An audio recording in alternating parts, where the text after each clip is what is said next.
A toilet here, and what's happening is the water keeps leaving the tank, and then every once in a while, like once or twice a day, it'll just all of a sudden start filling again because it's drained too much.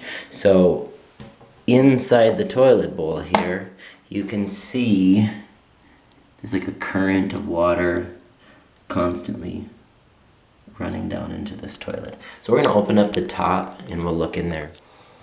So we're going to remove this lid and then set this somewhere like on a towel so it doesn't get damaged.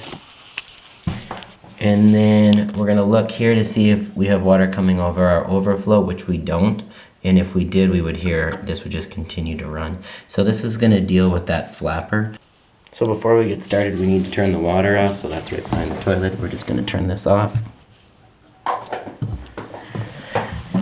Once that's off, we're just going to flush the toilet and let the water drain out.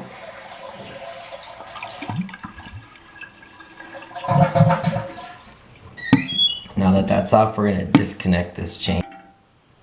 After we remove that, we're going to disconnect the flaps to the flapper.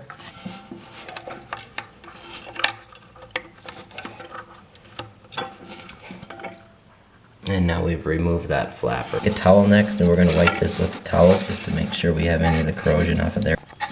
Now when you go to the store, there'll be universal ones. You might find one that's very similar to yours as well. My parents, for some reason, have 6 of these. This is the one that ended up working. I was thinking I couldn't use it, but all I have to do is pop this circle off. And then with that popped off, then this will just pop into place. I'm going to turn the water on. We're going to fill this up. Now that the new flapper's on, you don't hear any water dribbling down the side. It actually leaks fairly quickly if you're hearing that, so it's quicker than a bathtub drip or anything like that. So you do want to get that flapper changed out right away. Hopefully this helps. Please like and subscribe. Thanks for watching.